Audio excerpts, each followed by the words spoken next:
jobs, cleaning up oil, things like that. Tramp sheets for looking after people's houses. If we're going in, we're going to make a mess, we'll put some tramp sheets down to cover up what we're doing. We've got different branches, water equipment, adapters, things like that here. Plastics and dividers for our LPP, which I'll show you in a while. Dividers to motors. And in the bottom we've got our turbo winch, bus cabana saw, ground monitor, and the GP line, general purpose line saw, that we can use for tying things off, carrying, hauling aloft equipment if we need so.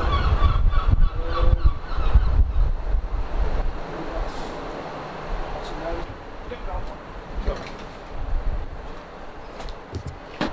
Jobs if we need to. If there's going to be water going out for a long time, we'll get some hose into there, put the water through, and just we can leave that in place. We don't have to stand on a branch and hold it, and that'll be there for as long as we need, sort of thing.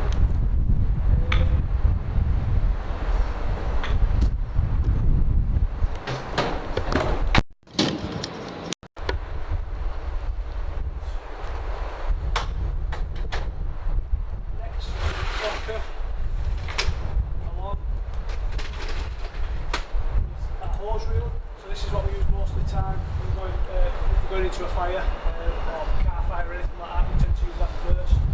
If it's quite a big fire, we might have to use something a little bit bigger. So we've got 70mm hose and 45 we can run out, get a jet so we get more water going through onto the job.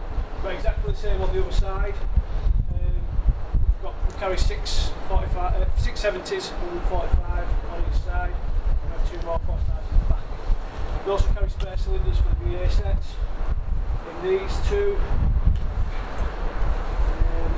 any chimney gear again, there. Going further on. Anybody else want to go up on this one? This is our... What? 5 kilo? This is our LPP, light portable pump. It's a 4-person carry. We can use this out if we need to get from open water sources. And use it for a hydrant as well as a divider as well. But we tend to use that if we need water, if we're out in the field, we can carry that into an open water source.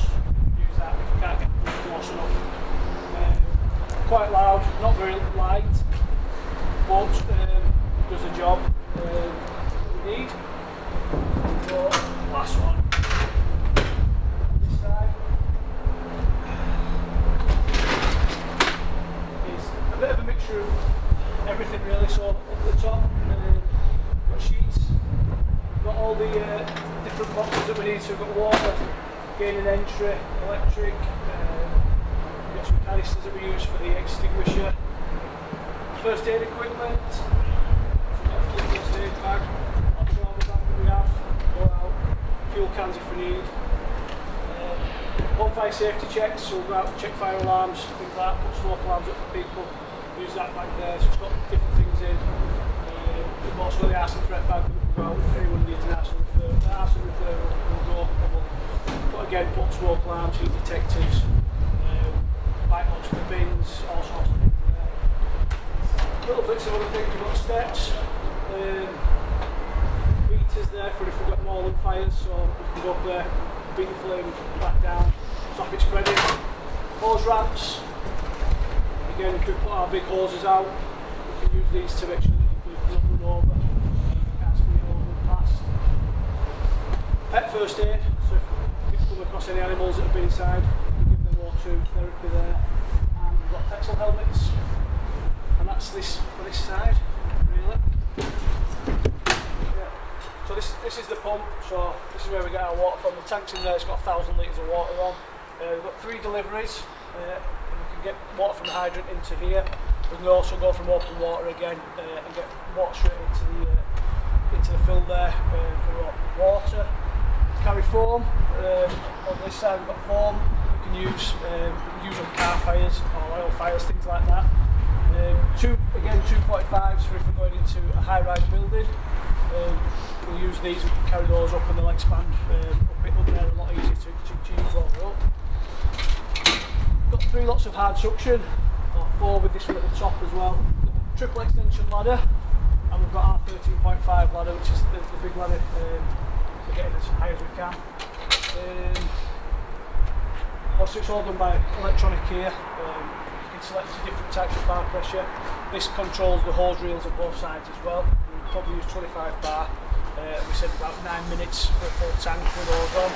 And when we've got the lay flat hose down, it's probably about 2-3 minutes before we need to get some water in from the hydrants. Short length that we use for filling up.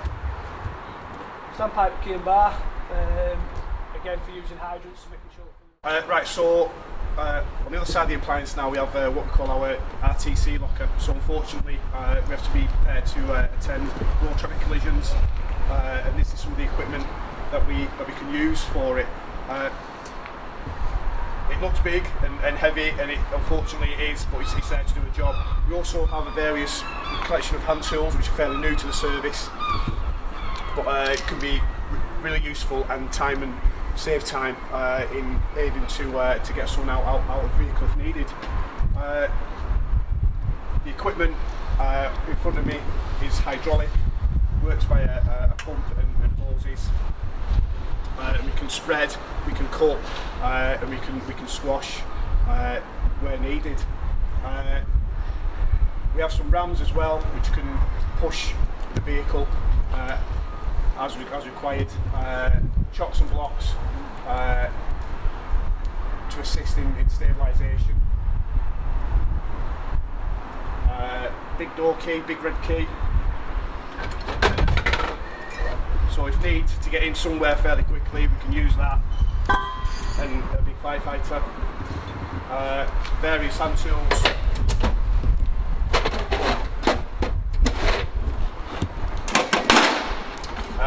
Basic ratchet straps, which can come in handy for all kinds of incidents, to help secure and stabilise bits of equipment. There's not much else really to explain on this one. It is quite an integral part of training, getting used to the tools, be able to use them properly, and train on vehicles. We're fairly fortunate. We've got a local scrapyard that allows us to go down on a regular basis and cut some cars up, which is all good fun. And helps with mirroring the other side. We've got a collection of lay flat holes and a hose reel. It's exactly the same as the other side. The only difference is we've got the driver's PPE ready in that locker to go if required.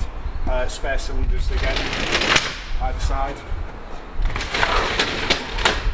The final locker, again, it's a mixed variation equipment. We've got our ventilation fan, so this is a really handy piece of equipment that we can use. Yeah.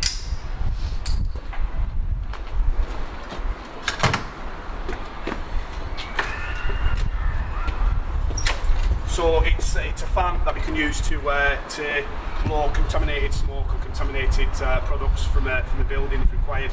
You can also use it to help fight the fire in a fencing mode by putting a lot of air into the fire and under control, ventilating it out of the vent. Really handy, gives us a safe platform to work on for the firefighters that are in the premise, and any people that could still be in there by getting rid of all the contaminations. It's a really handy bit of kit. Besides that,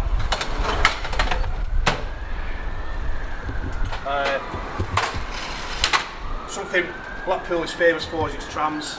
I think it's got the oldest tramway in England, and we need to have the equipment required to rescue someone if they become trapped under a tram, which unfortunately has happened a few times.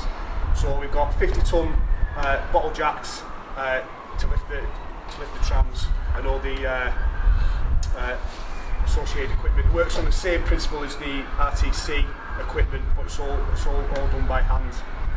It can be a time-consuming operation, but it's well needed, and again, it's something that we do train on a regular basis.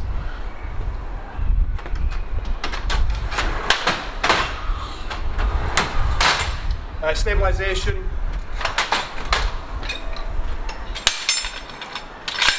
So again, tying into the RTC locker. If you go to any large vehicles or even cars, they've got extra stabilisation that can go inside the vehicle. Or if the car was on its side, we can stabilise it to make it a safe working platform for us to work on, and also anyone that's still inside.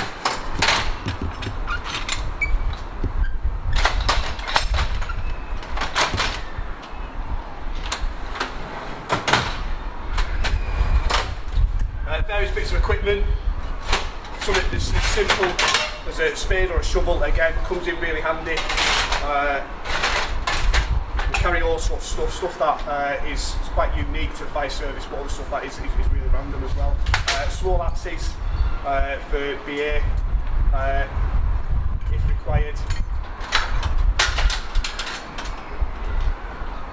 Another slightly oddball bit of equipment is the sand lance. So this would be used on mud rescues if someone became stuck in the mud out on the beach.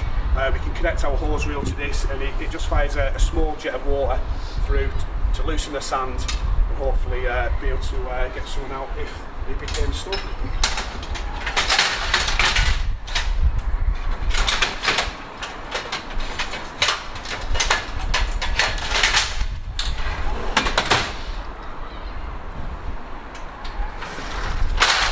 Again, entry tools, breaking in tools, what we call a hooligan tool, again can be used for various guys. You can use it on RTCs to gain access into cars or into doors, gates, anything like that. Again, it's a really good bit of equipment. Large hammers, large axes, saws for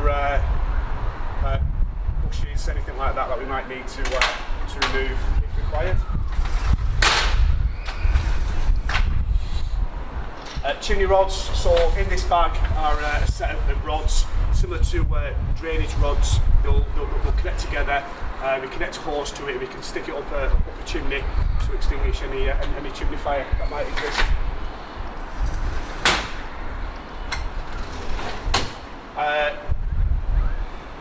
Gas tight suits.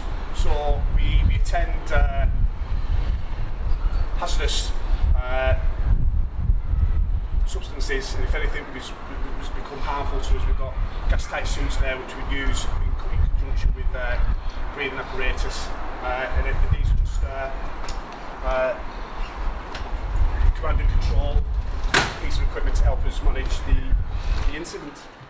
So here we have one of our firefighters dressed in our breathing apparatus. This is what they would wear if they were going into a building or a premise that was had signs of fire or smoke. It's a self-contained breathing apparatus set. If you just turn around, Mark. We've got a cylinder on the back, which will give us roughly about 300 bar pressure. We're talking 30 to 40 minutes maximum duration. We don't really want to be in the job for that period of time. We've also got a smoke hood, which is a fairly new bit of kit for Lancs, which is for people that are trapped inside the building. It's a basic hood that they can put over themselves and they can get themselves out in a smoky atmosphere. We have various tools, so we've got just wire cutters there, just in case we get caught in wires, so on and so forth. And on this side we have a line so we can attach to our partner. We'd always go in pairs or teams of 3 or potentially 4, but definitely in teams of 2, and that's just to connect each other together. Another good bit of equipment that we use is our thermal imaging camera. So this will pick up heat signatures within any environment. Obviously we're looking for fires, casualties, anything that could cause us harm, and also use it for pathfinding, looking at a layout of a building when obviously it's dark and smoky, and our eyes won't give us the full picture. Working in conjunction with the torch as well. Just ask Mark to get under air now. So what he'll do is going to take his mask off, just have a quick look inside his mask, make sure there's nothing in there that he can breathe in, that is nasty, and then he's going to put it over,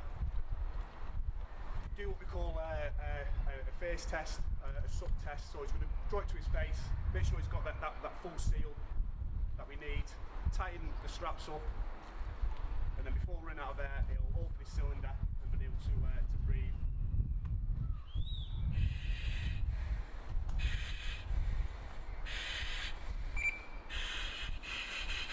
So he's just checked his airflow, so he's got plenty of air now. This is his bodyguard. That'll tell him how much air that he's got, and it'll also talk to the BA board, which would be outside the incident. Flash HUD over. So the flash HUD is going to protect all our fleshy parts. Although we still feel heat through it, it will give us a lot of protection. The helmet will then go on top of that.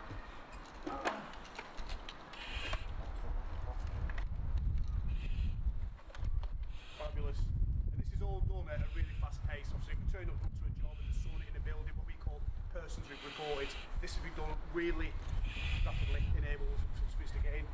Last part will be the gloves. So obviously we need to keep our hands nice and safe. Anything that's hot is obviously going to burn, so we need to keep ourselves safe. Our PPE is checked on a regular basis, goes away for professional cleaning. What he would do then is, this is his tally, so this would go into the BA board to let us know who's in, what time they went in and what pressure that they went in with, and this bodyguard will then become live. And that should be it, sir. These GA sets are stored, so getting this kit, get in, and like as I said before, we've got to be really quick, making sure that we've got our set ready to go in case it is person's reported. So we'll be under air pretty quick. In the back, we've got our helmets, got storage for our helmets. This is the BA board that Daz was talking about before. So that's tallies can be entered into there, give you your reading on there. Tell which team it is, what comms, what the turnaround pressure is going to be, and so that person can keep an overall view of the team inside. They'll also have radio comms with them to make sure that they're okay, and just checking up on what the progress is and what they found and what they're doing at the time, which is quite an important job. You're monitoring the air pressure and things like that. Again, lots of different things, more radios. In the middle we've got a defib, we check every day, make sure it's working. The defib there. We've got the gas monitor and RADOS, which is a way of reading beta and gamma rays, so if we just go to a job we can test for that. I was carrying plenty of water to make sure we're hydrated after jobs. We've all now got personal issue P3 masks, so if, like Dad said before, if it's an asbestos job or just after a job and it's still a bit smoky, we can wear those to make sure that we're not breathing anything harmful for ourselves. All this PPE, we've got RTC jackets, which we'll use for on the road for when we go to traffic collisions, and obviously our firefighting tunics and bunker. Again, front of the cab, this is where the officer in charge would sit, so we have riding positions, so we've got driver number 1, YC's number 2, number 3 and number 4 in BA. This piece of equipment up here is called the MDT, Mobile Data Terminal, so that gives us all this information, so we can see where the fire engine is, it'll tell us where the fire is, we follow that into the fire, we can see what hydrants are around there, we can see any risks that we might have identified while out doing fire safety checks. We do SSRIs, which are information, site-specific risk information, so such as the tower, the piers, have specific information that we have that we can use, and we can get up on there. It might tell us where the water's going to run, it might tell us where the nearest hydrant is. Radios, again, so this is the control radio, so this goes through to North West Fire Control. They'll send us messages via Daz and the driver. Campy will send messages through there on what we're doing. They'll let us know if they need anything or what information they need. We might request a police attendance, it'll tell us how long we're going to be. Driver's cab, again, pretty simple. More radios, big torch, and that's pretty much the front of the cab.